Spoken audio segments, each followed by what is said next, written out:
Hi. So, The Colour Purple came out on the 24th of January in Australia. It is 2 hours and 21 minutes long, and I went to see it on the 26th.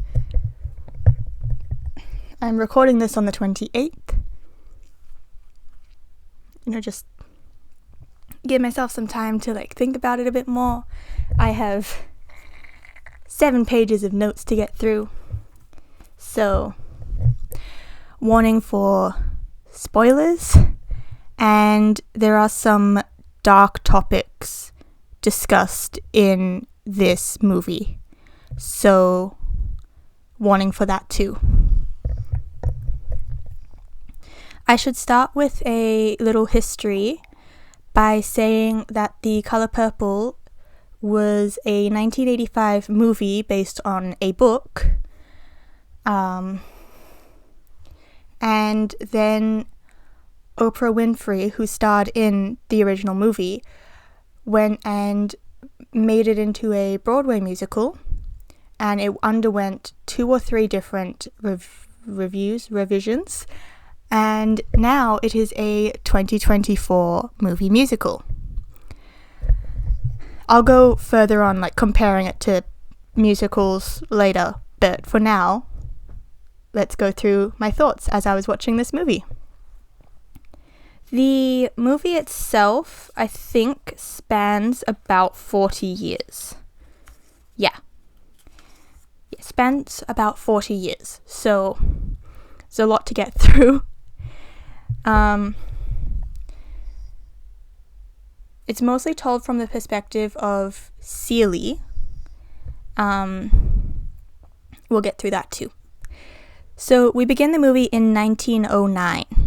So we're just at the beginning of the 20th century. It's the Edwardian time period. So if we're looking at this through a costuming lens, we'd be looking for lingerie dresses, ankles covered, slightly more fitting, that sort of thing.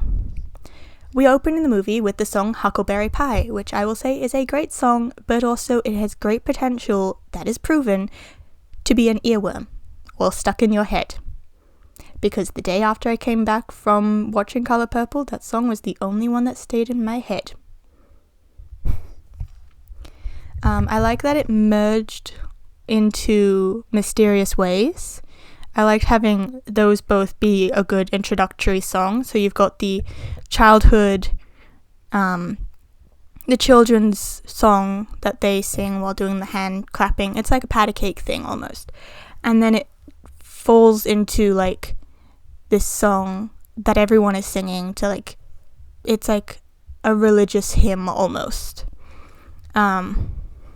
So in those two, we discover that we've got 2 sisters, Celie and Nettie, and Celie is pregnant.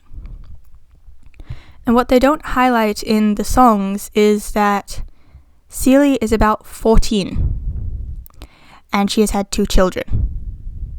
This pregnancy we're seeing her with being her second child. And we don't get that mentioned in the songs. At least not that much. We do know that after she gives birth, the father takes the kids and takes them away to, I don't know, maybe kill them. We're not sure. In the original movie and in the book, we do find out that Celie's father has been assaulting her, and therefore he is the father of her children. And that puts a dark shadow onto this movie itself. So we shall brush off and over that. When Celie goes into labor, Nettie calls a midwife, which is different to the original movie because I'm pretty sure in the original movie Nettie delivered the baby. But it did give us an opportunity to have a cameo from Whoopi Goldberg, who played grown-up Celie in the original movie, which was really cool. I really liked that. Even though she was only on screen for 2 seconds, we still got a cameo from Whoopi Goldberg, and that's amazing. I liked the choreography of the movie. It really did reflect the times and the beat of the songs, so that was really good. In mysterious ways, you see a lot of the women are wearing actual Edwardian lingerie dresses or something roughly resembling it, but it looks like it, and it made me really happy to see. We have the scene after Celie gets sent away to marry Mr., or Albert, as we find out later, but I'm going to refer to him as Mr. until we find out that his name is Albert later on in the movie. When she gets sent away to marry Mr., her father starts trying to assault Nettie, and so Nettie comes and moves in with Celie. The problem is, Mr. wanted to marry Nettie, not Celie, and so we have some issues there, and an almost attempted assault scene in which Nettie rejects him and Mr. sends her away. This one was more heartbreaking to watch than the original movie. The original movie scene where Nettie gets sent away is in broad daylight. He followed her on her way to school, he got her behind some bushes, and she hit him with her book bag and ran off, and then he sends her away outside of the house and things. In this movie, he tries to get her in the middle of the night, and it's pouring with rain, and she's only in her nightgown, and he sends her away, and she doesn't even have any shoes. He tries to shoot her. She's running away in the middle of the night, in the pouring rain, in just a nightdress, which is really thin, with no shoes, and it hurts more to watch that, because you can see that she's really got nothing. So, I will say that this one was more heartbreaking. After Nettie gets sent away, Mr. tells Celie that she's never going to see Nettie again, which is sad. And then we get a time skip to 8 years later. And Celie's new stepchildren have grown up, the oldest of which is Harpo, and he has found the love of his life, we'll go with. Her name is Sophia. So he takes Sophia to his dad to introduce her and say, I'm gonna get married to her because I got her pregnant, And his dad doesn't seem to agree with that, but Harpo's like, I don't care, I'm building a house, we're going to build a house over here in the swamplands, and we're going to live together and be happy. I just want to say, of all the characters in this movie, I think Sophia is my favorite. She's just so brave and outspoken, and she knows what she wants, and she's going to get it. So, after they get married, and it's really sweet because Celie made Sophia's wedding dress, and that's really cute. But there are some complaints from Harpo that Sophia's not doing what he wants. Sophia's not being the docile housewife that he's used to seeing. And Celie, possibly as a sign of her trauma from being beaten by Mr. so much, tells Harpo to beat Sophia. She'll listen to him then. The next scene comes out and Sophia is confronting Celie for telling Harpo to hit her. And then we get the song Hell No, which is it gives us a look into Sophia's personality and shows us that, she doesn't want to have to hurt anyone, or she wants to be respected and loved, and if the person she loves doesn't respect and love her, then she's got to go. And so she leaves Harpo. And then Harpo decides he's going to change his house into a juke joint, or like a little pub that does jazz music. It's fun. It's cool. So then we get another time skip to 5 years later, so it's now 1922, and we get introduced to the character that is essentially Celie's turning point, or a marker of Celie's growth, Shug Avery. So Shug Avery is a jazz singer. She is the Reverend's daughter, but the Reverend doesn't talk to her anymore because she's quite a loose woman. And Mr. might be in love with her, but he doesn't think that Shug is mother material, and so he ended up marrying Celie instead. I notice in this musical adaptation, it is clearer that Celie likes Shug. It is very much clearer. She didn't show any sign of liking or being attracted to men before Shug. She's just there. But when Shug shows up, suddenly she's all blushy and flustered, and Shug gets her to help her bathe and things. So it's very interesting to see that, yeah, Shug is like someone Celie really likes and admires, and maybe more than admires.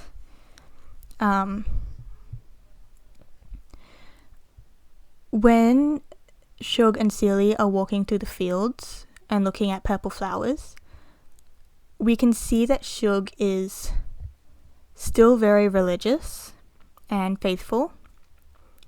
Her father may have abandoned her and doesn't like her, but you can see that Shug still appreciates God's gifts and things, and I think that's just a really big point of her personality, is that despite the fact that her father makes her seem like she's completely faithless and things, she's still got this faith that she holds on to, and in my mind it kind of makes her better than her father. I don't know. We also see that Shug gives Celie confidence. She convinces Celie to smile, to laugh, and it's not pointed out in this musical, but all her life Celie's been told that her smile is ugly and that she laughs weird and she shouldn't laugh and things. And Shug actively encourages her to smile and laugh. Shug puts lipstick on Celie and makes her look pretty and things, and it gives Celie this confidence to realize that she is better than what people say she is. So, I like that. When Shug comes to perform at the juke joint, we see Sophia again, and she's got this other guy, but she's still technically married to Harpo. I love seeing that you can tell, even after so long of being apart, Sophia and Harpo really do love each other. And I think, apart from the sisterly love of Celia and Nettie, Harpo and Sophia have the truest love in the entire movie or in the entire cast. Because you've got, Celie and Mr., they're not married because they love each other. It's very much just a business thing. Shug and Mr. also, Mr.'s in love with her, but Shug's not quite as in love. She just likes being admired and things. So then you see that Sophia and Harpo still really adore each other, and I think that's really cute. You get the song What About Love, which is kind of like inside Celie's head. It's a duet between Celie and Shug, and it gives Celie a voice. She's got some solo songs and things, but this is one that really defines who Celie is, and I think that's really cool. Also, Mister's away and Shug gets the mail and she finds Nettie's letters to Celie, and so she's the one that helped Celie realize that Nettie has been sending her letters. Nettie's not dead. And it's a really heartfelt, heartwarming scene. It's so sweet. I love it. And you just get these moments of like Celie going through Nettie's old letters and reading them, and you get to find out that Nettie's not dead. And after she was banished, pretty much, she found the Reverend and his wife, not the same Reverend that's Shug's dad, other Reverend. The pastor, he is, actually, not the Reverend, he's the pastor. And turns out that they have Celie's babies, like, because they can't have kids of their own, so they've got Celie's babies, and they're so cute and sweet, and their names are Olivia and Adam, just like Celie wanted them to be. And they took Nettie with them to go on a sort of pilgrimage to Africa. And so Nettie's living in Africa, and she's teaching children just like she's always wanted to do, and it's so sweet and nice. And Nettie's got herself a family who love her, and Nettie's looking after Celie's children, and it's all just so nice. We get another time skip to 8 years later. Most of these time skips have a pattern of 8 years, 5 years. So now we're in 1930, and we come to a point of Sophia's arrest. So we know Sophia is very outspoken, and she is going on a drive, or she's gone to town with her husband and her kids and Celie, and she goes to get her kids ice cream. And the mayor's wife, Miss Millie, comes and tells Sophia, oh, your children are very nice and pretty, and they're so sweet and polite for being, African American. And then Miss Millie tells Sophia, you should come and be my maid. Sophia turns to her and says, no. Which is frowned upon at that time in that society. You don't say no when you're being offered a job opportunity. So then there is a big kerfuffle when all the men come and they beat up Sophia and arrest her, and it's very dark and sad and really has an impact because you're exposed to this fact that, life wasn't that good. And you find out that Celie comes to visit Sophia every week, and she brought her a Thanksgiving meal, and you see at this point now, Celie has gotten stronger. She's more outspoken and willing to stand up for what she believes in, which I think is great. It's amazing. So she realizes that things should change, and it's a beautiful turning point for Celie, and it's great to see that Celie has grown. 6 years later, Sophia gets released to Miss Millie's care. Miss Millie hires her for work. Miss Millie is, she's quite ignorant of situations and things. She doesn't realize that while she thinks she might be helping these African Americans, she's not. She's actually making their life a lot harder. So, there is a tiny time skip, but there is no actual, date written. But Sophia is released from working, and she goes and sits with the family and has dinner. So you've got the big dining table, you've got Mr., you've got Shug's new husband, Sophia, Harpo's little side girl, Squeak. You've got Celie, and you've got Mr.'s dad. And this is the point that Celie finally reaches her breaking point. And Shug and her husband are saying, oh, we've got to go now. We're going to go back to Chicago and live there. We were just coming here to say hi after I got married. Oh, and by the way, we're taking Celie with us. When Celie left 13 years ago, sort of, when Shug left 13 years ago, sort of, she told Sealy that next time she'll take Sealy with her. So she's come back to honor her promise. And Mr. laughs in Shug's face and is like, you're not taking Sealy. Sealy's staying here with me. And that's when Sealy finally breaks and goes, no, actually, I am leaving. Because you've been horrible to me, and I deserve better. And I want to be free, and I'm going to leave. And, he gets upset, and so she curses him, tells him everything that you want is going to crumble. Until you do right by me, everything in your life is going to be terrible. And things. And he doesn't quite believe her, and she's finally made, Sophia laugh. Sophia's there laughing, yes, finally.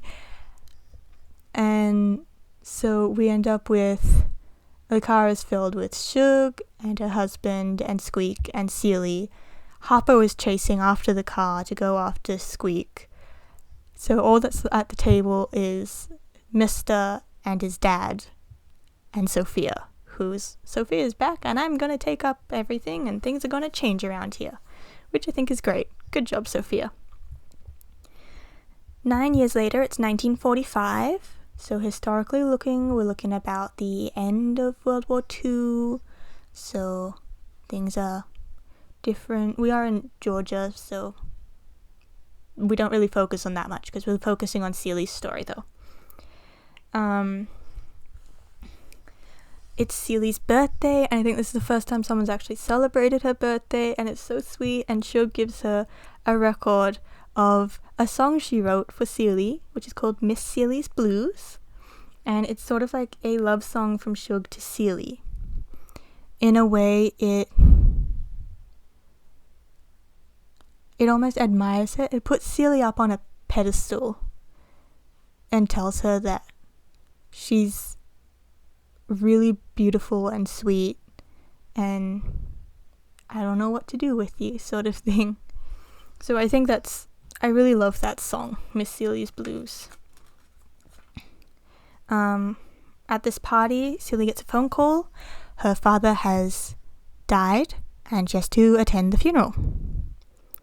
So she attends the funeral with Shug and Sophia, and obviously these two know about her history with her father, and as the Reverend is praising or singing praises of Sealy's father, Sophia's over there snorting and scoffing and things, and the Reverend has a sermon about forgiveness, and it really speaks to Shug, so Shug thinks maybe I can come and talk to him.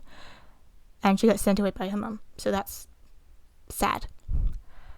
Sealy finds out that her father is actually her stepfather, and he actually has no claim to the shop that he's been running all of Sealy's life, or any of the money the shop has earned, because Sealy's mother left it to her and her daughter, not her and Nettie. So Sealy and Nettie actually own the shop and the land and the money, which means Sealy actually has something to call her own, which is great.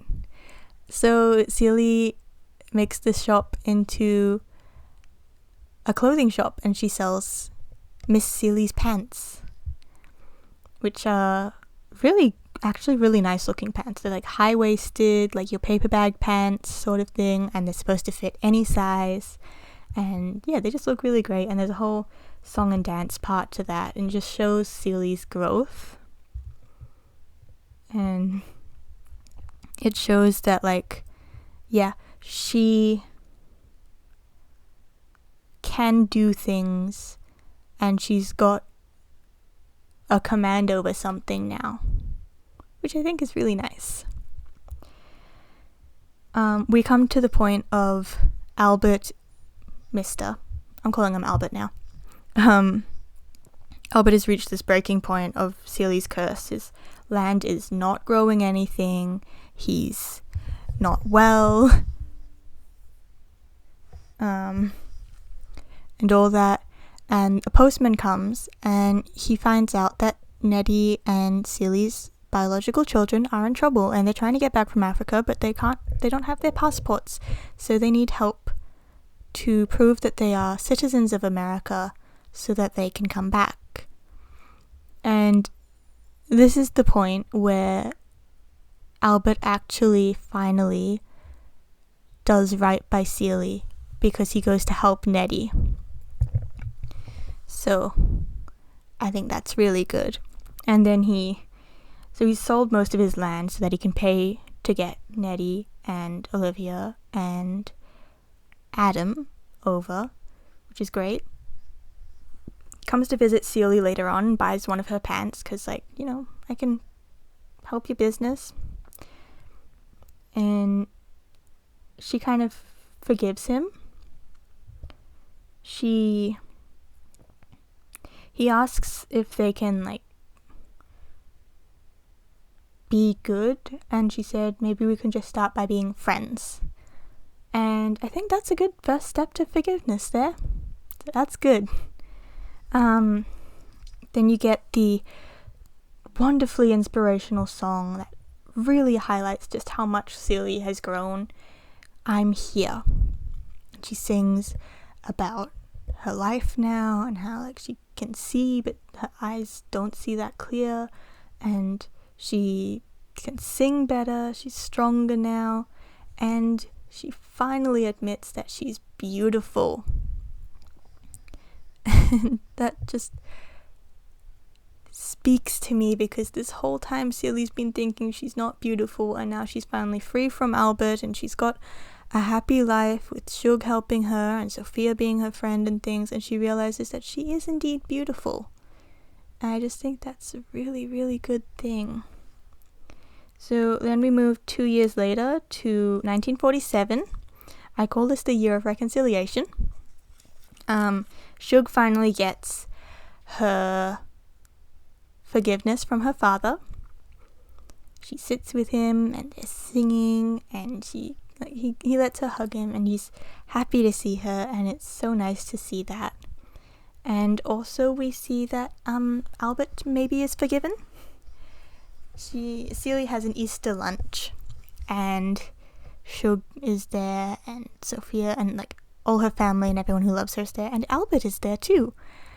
And a car rolls up. It's I don't know who else could be coming. Half the town is here already. And this is when we get the tearful scene that made me cry. Car door opens and someone starts singing Huckleberry Pie, and you realize it's Nettie. And she's come home, and it's a tearful reunion between Seeley and Nettie, and Seeley meets her son and her daughter, and Adam's married, and he's got a son, and it's so sweet and nice, and Seeley's got grandchildren, she's got a daughter-in-law, her son and her daughter are healthy and grown up, and Nettie is home, and it's just so nice.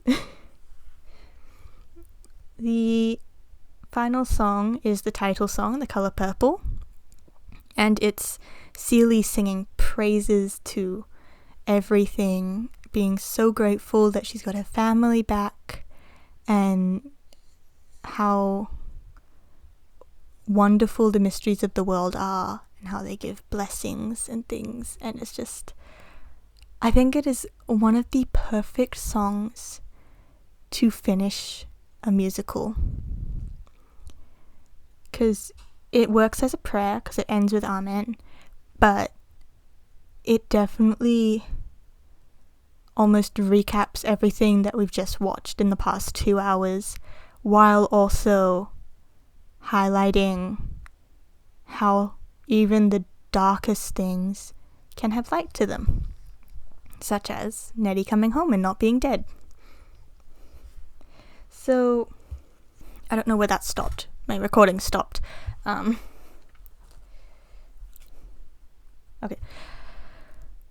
I would have liked to have more songs. The original Broadway cast album had 28 or 30 songs in it, and then it got cut down to about 26 or 28 songs in the new Broadway cast. This one's only got like 17 or 18, I think.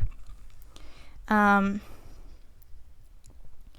otherwise, this musical was good. It had more emphasis on the emotions that the characters had, which I think is really nice. My mum's thoughts, she says it was good. She prefers the original movie for story and narration purposes, because there's some stuff in the musical that don't get expanded or explained. So she prefers the original movie for that sort of thing.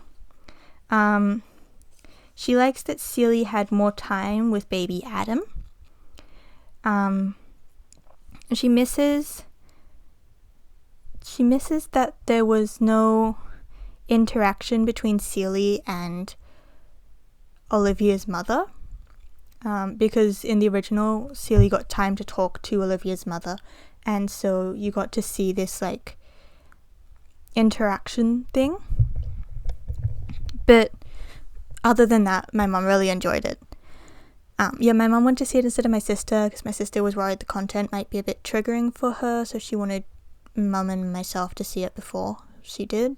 On a side note, compared to the original movie, the musical cut a lot of explanation and exposition, so the pacing of the story is off by a little bit. Like the original goes in and has Celie actually introduce herself and say that she's 14 and she's had 2 children and things. There's this line that her dad comes to her and says, "You're gonna give me what your mama didn't," sort of thing, which is, hate that line, but it is a very strong line. The songs that were cut from the musical, I think they could have kept at least 1 or 2. For example, the song "Somebody Gonna Love You," that was, I think, added to the new Broadway cast. It wasn't in the original, but it's a good song because it kind of hints at how the musical's gonna go, but also it's a song sung by Celie to Adam, and so it's kind of like a send-off song, like a goodbye letter almost. So it's understandable that "Somebody Gonna Love You" is not in this movie, but I would have liked it to be. Other than that, I really enjoyed this musical. The next musical that's apparently coming out is a biopic on Bob Marley, and I don't know enough about him to watch that. And there is one called Back to Black that's a biopic on Amy Winehouse. That comes out in April, so I'm probably going to watch that one. I don't know any other musicals that are coming out except, of course, Wicked, but that'll be like November, I think. So, yeah. We'll have to see. I do plan to watch Maestro that came out on Netflix, the one about Leonard Bernstein. I'm a bit late to that one. That one came out last year, but I could watch it and review it. That would be nice. I could probably do that. It's the middle of summer, so when the weather gets a bit cooler, I can do a reveal for The Wishing Dress. Could probably get back to work on the Love Never Dies analysis. Other than that, I'm not too sure what next week's video is going to be. We'll have to see.